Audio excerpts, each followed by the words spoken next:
Also, Complex has put out their 10 most influential women in sports. And Angel Reese is not going to like this because, well, she got beaten by Caitlin Clark for number 1. Caitlin Clark just did it again. As if breaking records on the court wasn't enough, she just secured another massive win without even lacing up her sneakers. Complex just named her the most influential female athlete, cementing her status as the biggest name in sports right now. And guess what? She beat out Angel Reese, who, unsurprisingly, isn't handling it well. So it's been hard for me, but adjusting and just kind of have that mindset of just moving on has been something I try to give myself a little bit of grace. That's right. While Clark is out here winning awards, growing the game, and rewriting history, Reese is scrambling for excuses, acting like this honor isn't a big deal. But let's be real. If she had won, we'd never hear the end of it. Instead of celebrating someone else's success, Reese is doing what she does best, downplaying Clark's achievements while spending more time on TikTok than in the gym. Announcing the top 10 most influential athletes right now. These athletes are reshaping culture. Caitlin Clark, check. Breaking records. Caitlin Clark, check.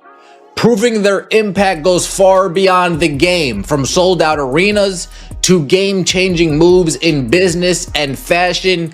These women are leading the way. If this is a top 10 list, then sitting on the top of that list, there's only one right answer. There's only one correct choice. And let's get one thing straight. This isn't just about an award. It's about who the fans truly care about. One player has people tuning in for her jaw-dropping skill, while the other, well, she's famous for making headlines for everything except basketball. One side sees this as a rivalry, but let's be honest, it's not much of a competition when one player is actually winning. What is your stance on that? So my whole thing was when I got drafted, number 7. So I'm cool. The pressure is not even on me because I'm drafted 7, so the pressure shouldn't be up there. So I'm all right, cool. I can just hoop. So I'm all right, cool. It's because you started killing it. Well, yeah. And they're oh, I'm still a rookie. I'm still figuring it out. Trying to figure things out. Now, let's break it all down. Why did Clark take home this award? What makes her influence so undeniable? And most importantly, why is Angel Reese reacting like she just got robbed? We're about to go deep into the numbers, the impact, and the hilarious aftermath. Let's get into it. And Angel Reese is not going to like this because, well, she got beaten by Caitlin Clark for number 1. Yeah, so we're going to take a look at that. I think it's hilarious. I will tell you right off the bat, I don't believe there's a singular world, where Angel Reese should be ahead of Simone Biles either. There, I put that out loud. Caitlin Clark didn't just break records, she demolished them. 62 records shattered in a single season. Let that sink in. This isn't just about making history, it's about rewriting the entire record book. No player in WNBA history has ever dominated like this, and we're only in year 1.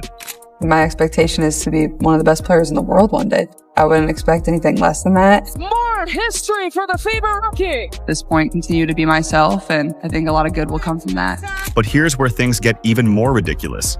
Clark didn't just put up crazy numbers. She actually changed the trajectory of an entire franchise. Before she arrived, the Indiana Fever were stuck in the basement of the league, struggling for relevance.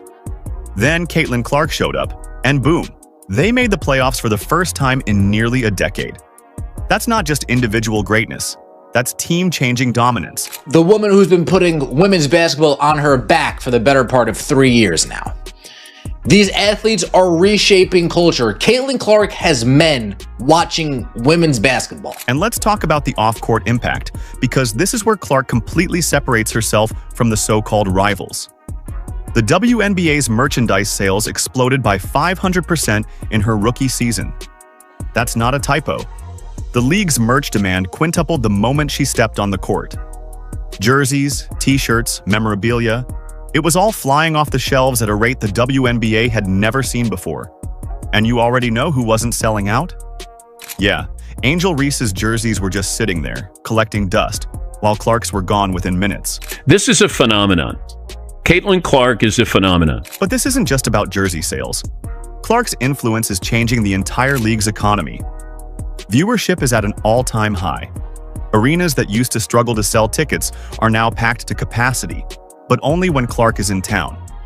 Teams that used to beg people to show up are now scrambling to expand their seating just to handle the demand. So that's what they got on her. Caitlin Clark, she ran away with number one. I don't think that should surprise us. She came away with number one. Caitlin Clark is redefining the entire landscape of women's sports. That's right. Her dominance on the court has shattered outdated narratives about women's sports, proving that women's basketball can be just as marketable and widely watched as men's.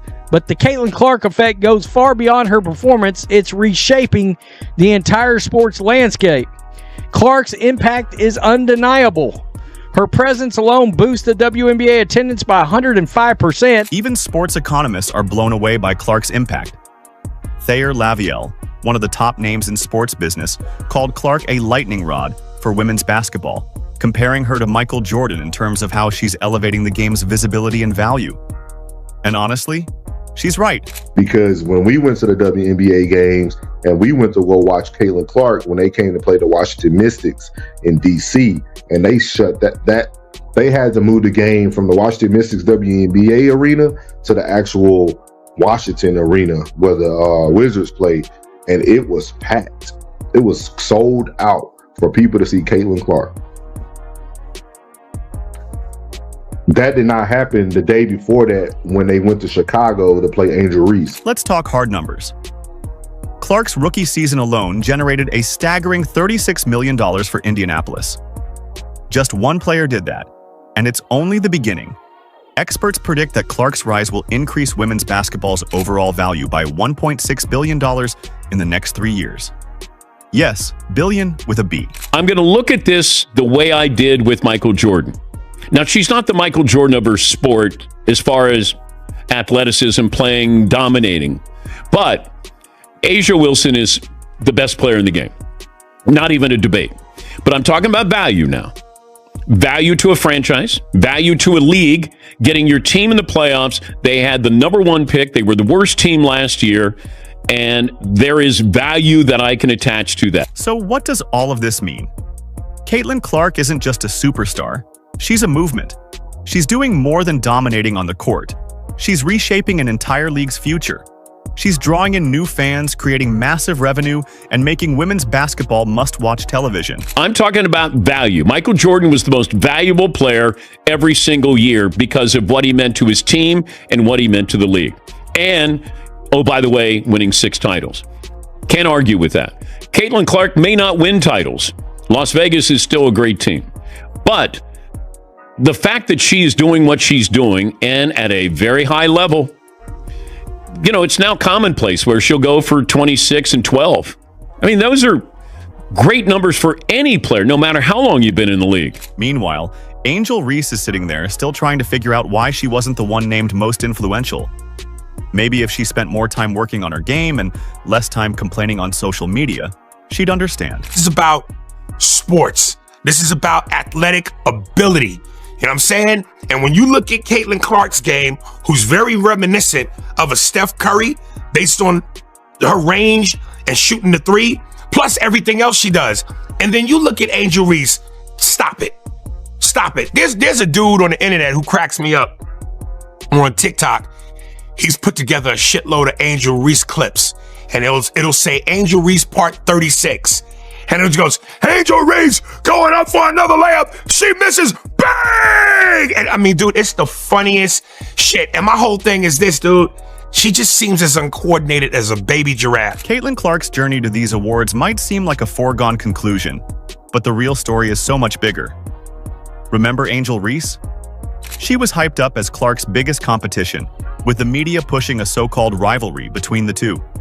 It was framed as the ultimate battle, a season-long war that had fans locked in. But let's be real, was it ever really close? Saying Angel Reese is better than Caitlin Clark is saying Rodman was better than Michael Jordan or Ben Wallace was better than Kobe. or even Andre Drummond was better than LeBron. And I shouldn't have to point out that Angel Reese is actually a poor defender.